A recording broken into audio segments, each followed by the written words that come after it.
we are. The 40-gallon fully planted tank is now empty. There's a couple of plants still in there, and get them pulled out of the sand. This is my 40-gallon breeder that had Monroe, the true parrot, in, and I had some Corridora Julies in here, and some algae eater stuff, a couple plecos, and then I had a Pristogramma cockatoides in here as well, and the giant plant that was in the middle, big huge plant that was in there. So this is all going to get pulled the rest offline, and the axolotls are going to be moved up here to the top part of this tank stand area, and the plants from this, some went in here in the 125 discus tank. That's better. Yeah, the 125 discus tank. Some of the big plant went there in the middle, and some of them went off to the sides, either side, and then the rainbow fish got moved over to here. So you got the rainbow fish over with the discus. There's the Pistogramma. His name's Flame. He's showing off. There's a little algae eater. There's some kind of scientific name, I can't remember now, but there's 3 of them in here.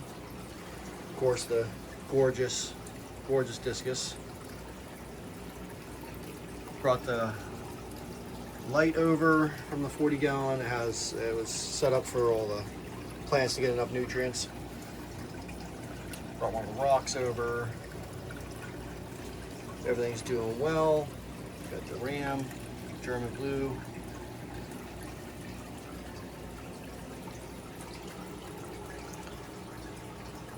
Everybody's doing great over here.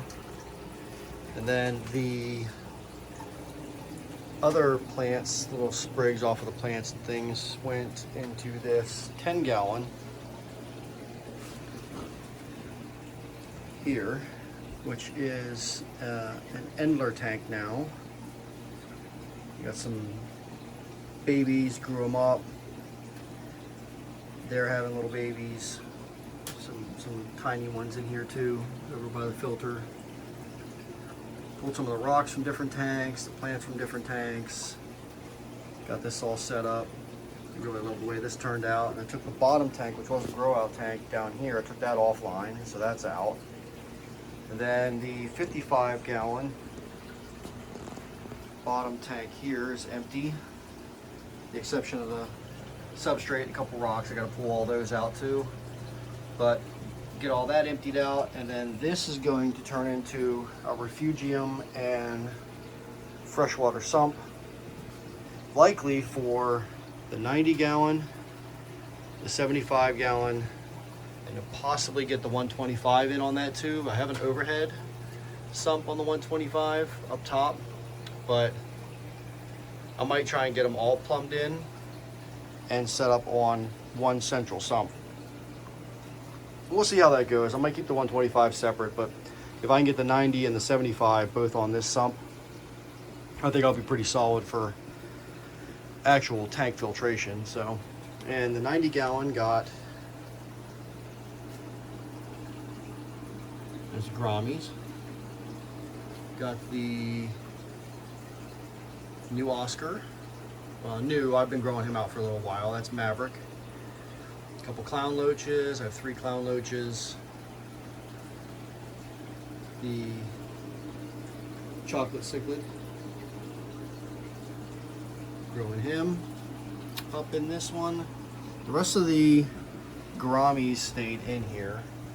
So a lot of the pearl Grammies. Like I said, there's the clown loaches. I have 3 of them in here.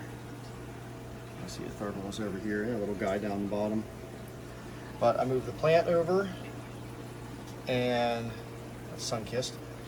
A couple pieces of wood, some rocks, the large rock from the 55,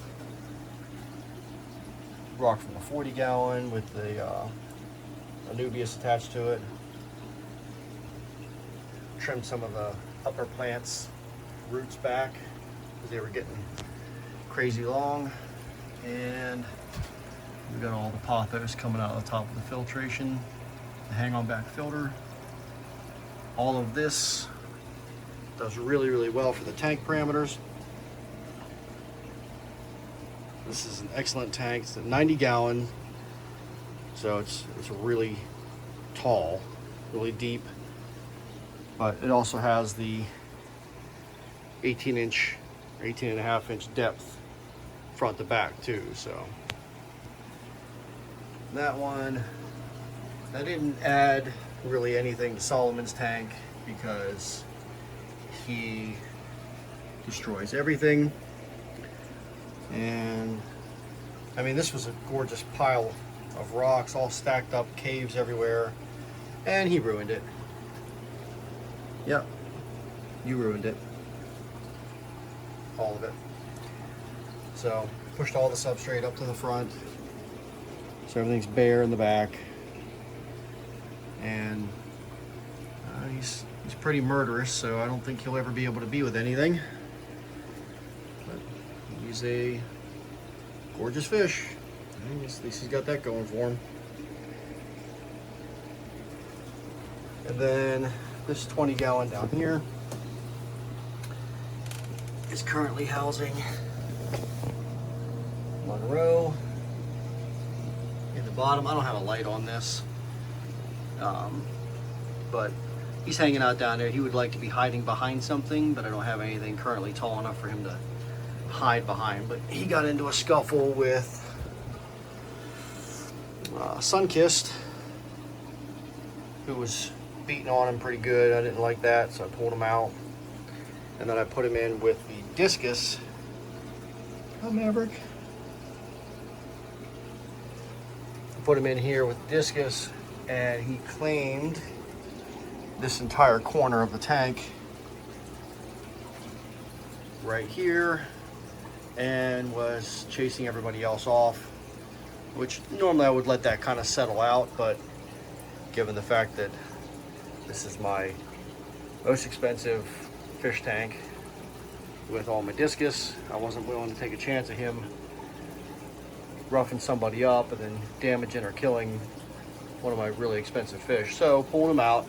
He's gonna go down there in timeout, probably get him a little bit more size on him so he can go into one of the bigger tanks and hold his own with some of the more aggressive cichlids and not be in here with the peaceful community tank. So that is the plan with that, the updated changes that are going on, and I'm sure there's more to come too, and I'll make a video once I get the tanks cleaned out and removed and get the axolotls up here so they're more personable and there for us to